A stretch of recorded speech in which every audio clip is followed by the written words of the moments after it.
శ్రీ లక్ష్మీ నరసింహస్వామి జ్యోతిష్యాలయం స్త్రీ పురుషులకు ఎటువంటి సమస్యలకైనా 100% పరిష్కారం చూపబడును. ఫోన్ ద్వారానే జ్యోతిష్యం చెప్పబడును. మీ జీవితంలో ప్రతి ఒక్క సమస్యకి గురువుగారి దగ్గర పరిష్కారం కలదు. ఈ గురువుగారి దగ్గర ఎంతో మంది లబ్ధి పొందుతున్నారు. గురూజీ రామరాజు గారి ఫోన్ నంబర్ 8074513343.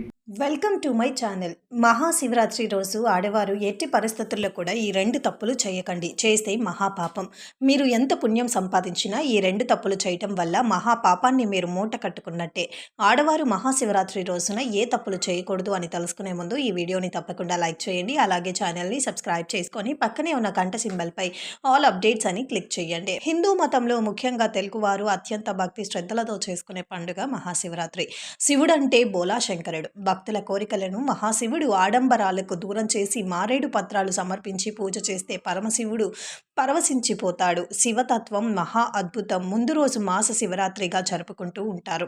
మాఘమాసంలో వచ్చే బహుళ చతుర్దశి నాడు మహాశివరాత్రి పర్వదినంగా జరుపుకుంటాం.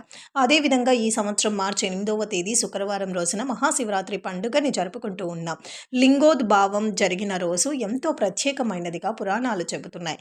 ఈ విధంగా కనుక మీరు 300 సంవత్సరాలకి ఒక్కసారి వచ్చే 3 శుభయోగాలు అయితే ఈరోజు ఏర్పడుతున్నాయి. జ్యోతిష పండితులు చెబుతూ ఉంటారు. సర్వార్థ సిద్ధి యోగం మహాశివరాత్రి రోజున 300 సంవత్సరాల తర్వాత ఏర్పడబోతోంది. ఈ రోజున చేపట్టే ప్రతి పనిలో కూడా విజయాన్ని సాధిస్తారు. కొన్ని రాసుల వారు ఈ మహాశివరాత్రి రోజున శివుని అభిషేకిస్తే ఎన్నడూ లేనంత అద్భుతం కలిగి వస్తుందని ఇక పండితులు కూడా చెబుతూ ఉంటారు. 12 రాసుల వారికి ఉన్న దోషాలు తొలగాలంటే ఈ రోజున ఉండే మహాశివరాత్రి రోజున సర్వార్థ సిద్ధి యోగం వస్తుంది. కాబట్టి మీరు ఉపవాసం ఉండి లేకపోతే శివుణ్ణి అభిషేకం చేసినా చాలు, మీకున్న దోషాలన్నీ కూడా తొలగిపోతాయని జ్యోతిష్య పండితులు చెబుతున్నారు. ఓం నమ శివాయ అనే పంచాక్షరి మంత్రాన్ని జపించి శివుణ్ణి ధ్యానిస్తే ఆయన అనుగ్రహం ఎప్పుడూ ఉంటుందని భక్తుల నమ్మకం.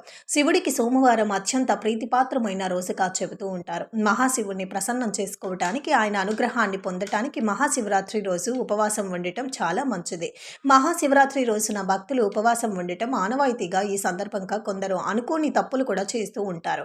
ముఖ్యంగా శివ ఆరాధన సందర్భంగా కొన్ని పనులు చేయకూడదని, అందులోనూ ఆడవారు ముఖ్యంగా కొన్ని పనులు అస్సలు చేయకూడదని శాస్త్రం చెబుతుంది.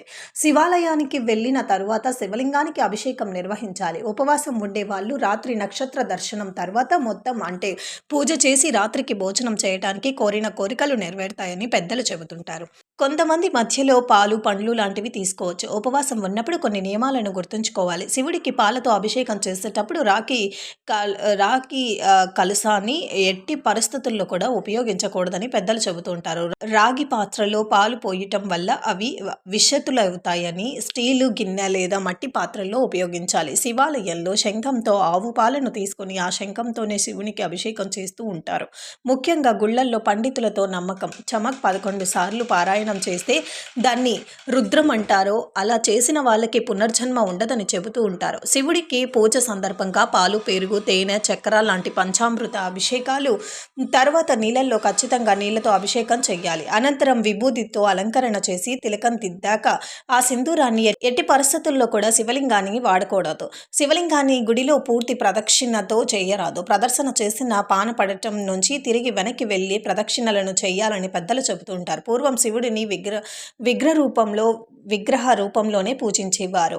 ఇక అర్హ పురాణంలోని శ్రీ వెంకటేశ్వర స్వామి అవతారానికి సంబంధించిన కథలో మృగమహర్షి శాపఘట్టంతో మృగమహర్షి శివుణ్ణి నేటి నుంచి నీ శివలింగానికే కానీ నీ విగ్రహానికి పూజలు ఉండవు, నీ ప్రసాదం నిత్యం అవుతుందని శపిస్తాడు.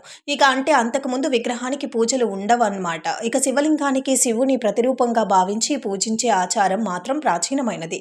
ఇది ఎప్పుడు ప్రారంభమైందో ఇప్పుడు దాకా ఎవరూ కూడా ఖచ్చితంగా తేల్చలేదు. శివం అనే పదానికి అర్థం శుభప్రదమైనది. లింగం అంటే ఆకారమని అర్ధ, శివలింగం అంటే శివుని ఆకారం అని అర్థం. ఇక పురుషలింగం, స్త్రీలింగం అంటే పురుష ఆకారం అని అర్థం. అంటే శివలింగం సర్వ శుభప్రదమైన దైవానిగా సూచిస్తుంది. నిరాకారమైన దైవానికి రూపం లేదా సహకారమైన దైవానికి ఆకారమే శివలింగం రూపంలో ప్రపంచంలో లింగం ఎన్నో రూపాలలో ప్రజలు గౌరవిస్తూ పొందుతూ ఉంటారు. ఇక మహాశివరాత్రి పర్వదినాన్న అర్ధరాత్రి లింగోద్వాకాల పూజ పరమశివుని కొలిచేందుకు అత్యంత అత్యంత అనుకూలమైన సమయంగా ఈ లింగోద్భావం గురించి స్కంద పురాణంలో వివరించడం జరిగింది.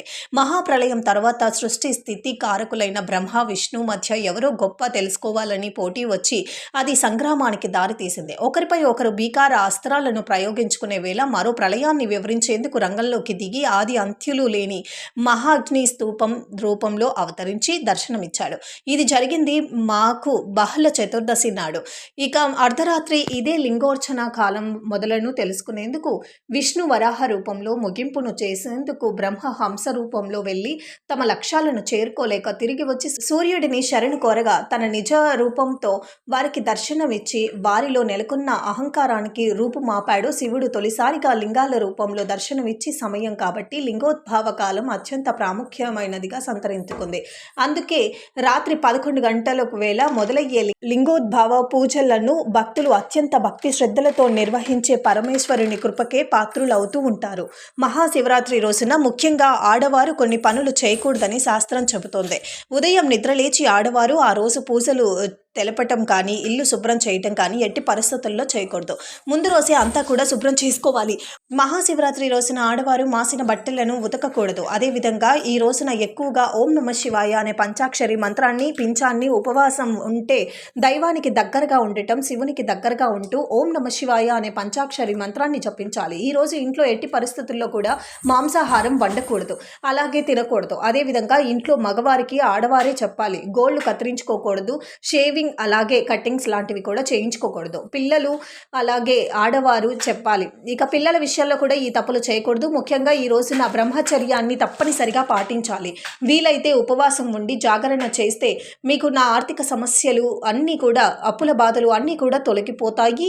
ఇక శాస్త్రం చెబుతోంది ఈ రోజున అంటే మహాశివరాత్రి రోజున ఆడవారు ముఖ్యంగా విలువ పత్రాన్ని చెట్టు నుంచి తెంపకూడదు. అలాగే తులసి మాత్రమే, తులసి ఆకులను కూడా తెంపకూడదు. ఇలా చేస్తే మీకు పాపం చుట్టుకుంటుంది. పుణ్యానికి మాదిలో పాపం ఎదురవుతూ ఉంటుంది. ఇక ఈరోజు మహాశివరాత్రి కదా, మారేడు దళాలని సమర్పిద్దామని మారేడు చెట్టు కనిపిస్తే ఆడవారు మారేడు చెట్టు నుంచి ఆకులను అస్సలు కూడా తెంపకూడదు. ఇది మాత్రం ముఖ్యంగా గుర్తుపెట్టుకోవాల్సిన విషయం. చూశారు కదా ఫ్రెండ్స్, మహాశివరాత్రి రోజున ఆడవారు ఏ పనులు చేయకూడదో తెలుసుకున్నారు కదా. ఈ వీడియో కనుక మీకు నచ్చినట్లయితే లైక్ చేయండి, షేర్ చేయండి, కామెంట్ చేయండి. అలాగే ఇలాంటి మరెన్నో ఇంట్రెస్టింగ్ వీడియోస్ కోసం మా ఛానల్స్ని సబ్స్క్రైబ్ చేసుకోండి. అలాగే పక్కనే వచ్చిన బెల్ ఐకాన్ని క్లిక్ చేయండి. అప్పుడే మేము పెట్టే ప్రతి వీడియో మీరు మిస్ కాకుండా చూసేయచ్చు.